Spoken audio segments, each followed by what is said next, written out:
Hello दोस्तों, welcome back to my channel. कैसे हैं आप सब? आई होप आप सभी अच्छे होंगे, खुश होंगे और अपनी पढ़ाई कर रहे होंगे। तो आप लोगों को पता होगा, जिन्होंने मेरा जो पहले वाला ब्लॉग है वो अगर देखा होगा, तो मैंने पूरी जो दिन था इससे पहले वाला वो सफ़र किया था। एंड ये ट्रेन का सफ़र था जो आप इंग्लिश वाले सफ़र से थोड़ा बहुत मैच कर सकते हैं, पूरा नहीं। और मेरी बिल्कुल भी पढ़ाई नहीं हुई थी। पर नेक्स्ट डे जब मैं उठी तो सुबह के 9 बज गए थे। और उसके बाद में जब मैंने अपना मॉर्निंग जो रूटीन होता है वो कंप्लीट किया, घर का काम ख़त्म किया, और जब मैं फ्री हुई तो 1:30-2 बज चुके थे। तो आप अनुमान लगा सकते हैं कि आधा दिन मेरा जा चुका था। अब इस बचे हुए आधे दिन के अंदर हम क्या कर सकते हैं, तो मैं यही सोच रही थी। फिर मैंने सोचा चलो सबसे पहले हम यही काम करते हैं कि जो हमारे क्वेश्चंस नोट डाउन कर रहे थे, 10 क्वेश्चंस टेस्ट के जो 10 टेस्ट थे उनके क्वेश्चन नोट डाउन हो चुके थे। तो मैंने सोचा चलो अभी जो क्वेश्चन रह गए हैं उनको नोट डाउन करते हैं। तो वैसे मैंने एक पेपर नोट डाउन कर लिया इसके अंदर।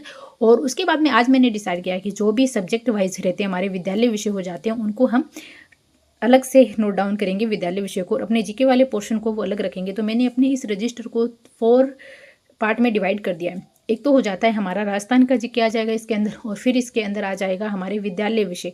उसके बाद में आ जाएगा हमारी शैक्षिक परिदृश्य, और शैक्षिक परिदृश्य के बाद में आ जाएगी हमारी शिक्षण विधियाँ, और लास्ट में अगर हम चाहें तो आईटी वाले पोर्शन को नोट डाउन कर सकते हैं, आईसीटी वाले पोर्शन को नोट डाउन कर सकते हैं।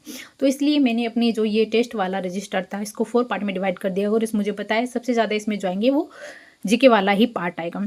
एंड उसके बाद में मैंने स्टार्ट किया हमारा जो सब्जेक्ट था ज्योग्राफी, जिसके अंदर मैं ऊर्जा वाला पार्ट पढ़ रही थी। उसमें 1 या 2 दिन गैप आ जाते हैं तो थोड़ा सा मुश्किल हो जाता है, क्योंकि ये हार्ड टॉपिक है, इजी टॉपिक नहीं है। इसको आप में बहुत सी चीज़ें होंगी जो आपको ध्यान में रखना है, याद भी रखना है।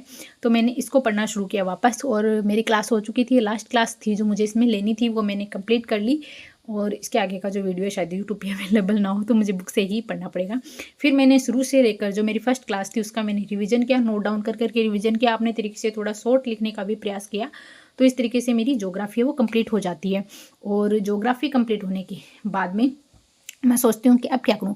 फिर मैंने सोचा चलो आज आधा दिन है तो हम हार्ड जो सब्जेक्ट है उन्हीं को लेते हैं। तो फिर मैंने साइंस को चुना। एंड साइंस के अंदर जो टॉपिक था गति वाला, गति के नियम।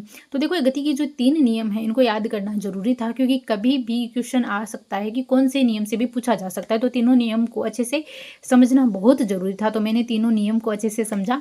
जड़त्व का नियम हो गया, सेकंड जो संवेग का नियम आता है, तीसरा क्रिया प्रतिक्रिया का नियम होता है। तो तीनों को समझने के लिए ज़रूरी हो जाता है कि आप इसके जो एग्जाम्पल्स हैं वो देखें, और तीनों को अलग अलग तरीके से ही समझने का प्रयास करें। एक साथ में आप तीनों को देखेंगे तो उसके अंतर को भी आप अच्छे से समझ पाएंगे।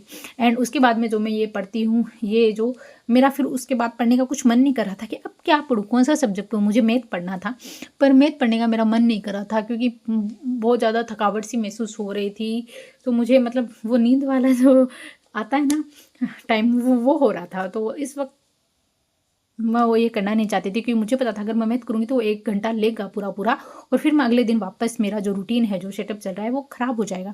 इसीलिए मैंने मैथ को छोड़ दिया। और फिर जो मेरी ये जो सीरीज़ थी जो मैं लेके आई थी, आगे बताती हूँ मैं वीडियो में किस चीज़ की सीरीज़ थी। तो फिर मैंने इनको पढ़ना शुरू किया जो हमारे साइकोलॉजी से ही रिलेटेड थी। तो मैंने सोचा चलो कुछ पढ़ा हुआ रिविजन भी हो जाएगा, और कुछ नया पढ़ने को भी अगर इसमें होगा तो वो मिल जाएगा।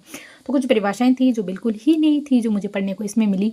और ये पढ़ने के बाद में मैं सो जाती हूँ इसके बाद।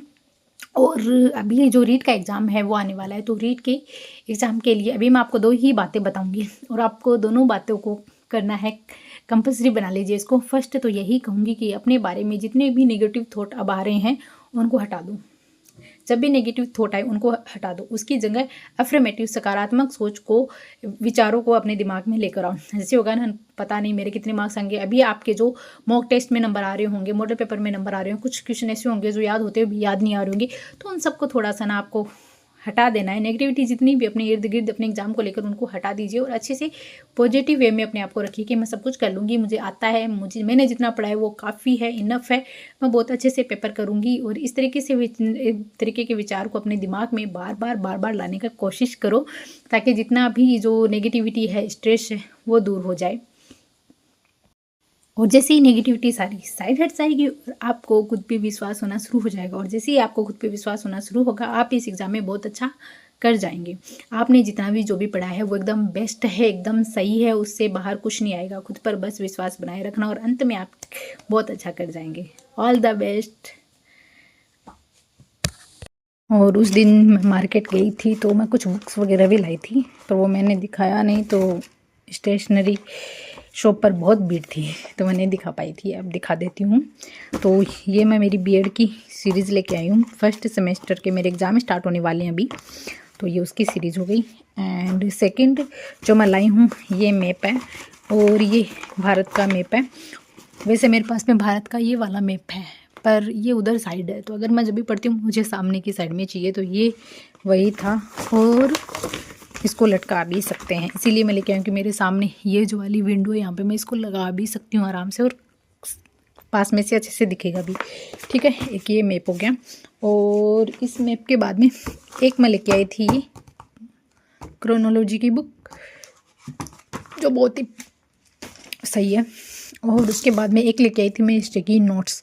मेरे पास में जो भी थे वो थोड़े बड़े थे साइज़ में, और ये इस तरीके से है। इसका मैं यूज़ करने वाली हूँ, वो मैं इसलिए लेके आई थी, अदरवाइज़ मेरे पास स्टिकी नोट्स थे, मुझे नहीं लाने चाहिए थे, पर ये जो छोटे वाले थे मैं लेके आई हूँ इसलिए। देखो इसके अंदर अगर मुझे सब्जेक्ट डिवाइड करना हो ना, रजिस्टर के अंदर एक ही रजिस्टर में 2-3 सब्जेक्ट आएंगे, तो मैं यहाँ पर ये स्टिकी नोट्स लगा दूँ, सब्जेक्ट लिख दूँ, तो फिर मुझे ज़्यादा समस्या नहीं आएगी। तो ये कुछ सामान था जो मैं लेके आई थी उस दिन।